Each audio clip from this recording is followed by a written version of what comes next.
ছি ଲାଗୁଛି ଘରେ ପହଞ୍ଚିବା ଆଗରୁ ସବୁ ଖାଇବା ଭାତ ହେଇ ପେଟ ଖାଲି ହେଇଯାଇଥିବ। ଚିଚି ଦି ବୁଢା କମ୍ପିଟିସନ କରି ଗନ୍ଧ ବାଡ ଛାଡୁଛନ୍ତି।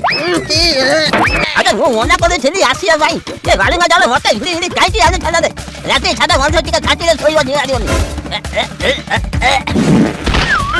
ছিলো কি গন্ধ ছি ছি ছি ছি আঙ্ক পচারে ଯିବା କଥା নয় কি বাসনা ছিল ଜେଜେ ଭୋଜିଟା କେମିତି ଲାଗିଲା?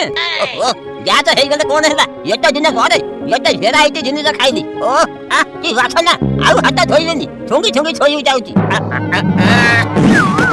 କେତେ ବାଟ ହଉଛି କି ଦିଟା ଦିଟା ଆଣ୍ଟି ସେଠି ଖାଇଲେନି ତଥାପି କହୁନି ମନା କରୁଛି ଏ ଛୁଆକୁ ଖାଇବାକୁ ଯିବିନି ବୋଲି ମୋ କଥା କଣ ଶୁଣିଲେ? ଇଆଡେ କହୁଛ ଭଲ ଖାଇଲେ ବୋଲି ଆଉ ଇଆଡେ କହୁଛ ଯାଇନଥାନ୍ତ ତମର କଥାବାର୍ତ୍ତା ଠିକ ନାହିଁ। ଆଉ ନତିଆ ଯା ଯାଇକି ଗିଲାସ ହିଣ୍ଡ ଆଣେ। ହଉ ହଉ কি গন্ধ